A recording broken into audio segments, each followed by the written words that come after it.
So the other day, I mentioned that I was going to share something about Social Security and some of the remarks that President Trump used in his joint session speech to Congress.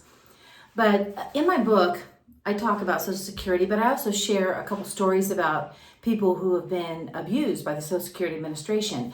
But before I do that, I want to share with you Social Security on their website talks about what they do. It says Social Security has provided financial protection for our nation's people for nearly 90 years. Chances are you either receive Social Security benefits or know someone who does.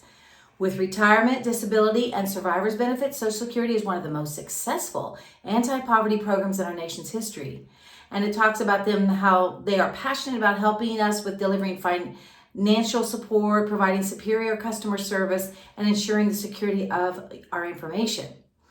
So there was a lady who came to us in the congressional office I worked in, and she was upset because her husband had passed away, and she was told incorrectly by a Social Security Administration, staffer and caseworker that she was allowed to accept benefits even if she remarried from her husband. Well, lo and behold, she wasn't.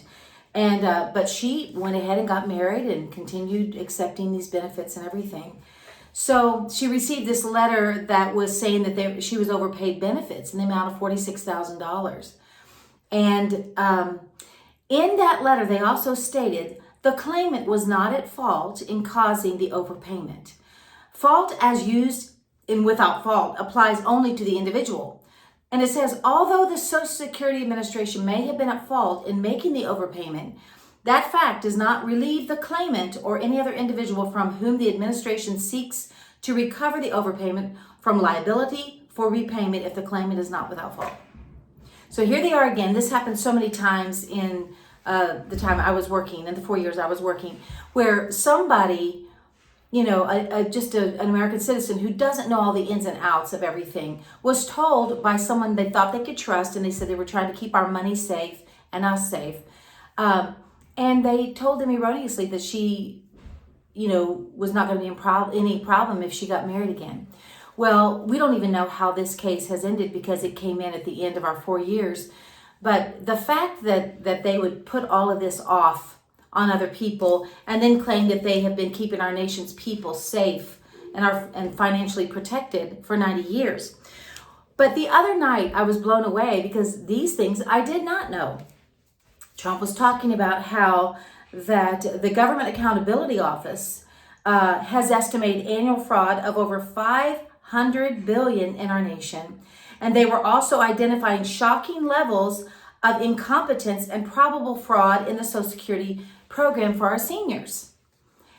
It states here, government databases list 4.7 million Social Security members from people aged 100 to 109 years old.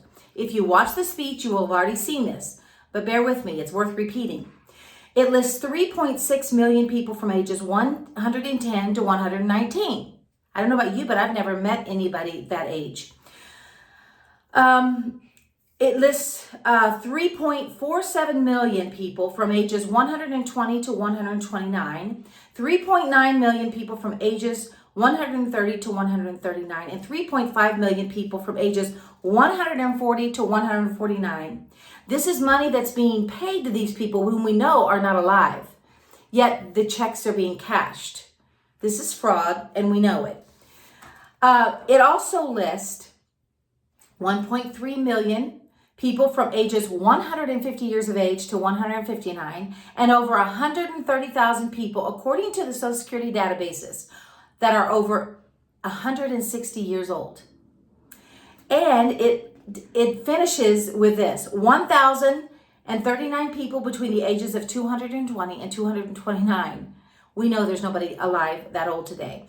And one person was listed between the ages of 240 and 249, and then another one was listed at 360 years of age. Okay, so for everybody who's complaining or thinking that Donald Trump or Elon Musk are doing the wrong thing and getting to the bottom of what's happening actually in our nation with our different federal agencies and the abuse, they are there to, the government is there to protect us, the people. We are the sovereign. We're the ones who are supposed to tell them what to do. And they're supposed to protect us and represent us. And so I appreciate that President Trump is actually going after these agencies, not going after them, so to speak, but yes, so to speak, he is. For those who are doing this and cashing these checks and no checks and balances, and even Congress is responsible to make sure the accountability is given in these cases. So I wanted to just get on here and say, during my time in the last 4 years as district director, we had so many cases with the Social Security Administration. And so many times the citizen was blamed and had to repay for mistakes that the agency made. And yet, they were paying out money to people who were at impossible ages that could not be alive. And it is just so hypocritical. And so listen, I would ask you to support President Trump and his team as they are trying to get to the bottom of all of this fraud and all of this waste and abuse of the American people. It needs to be done. We need to clean house, and we need to get back to balancing our budget in this nation.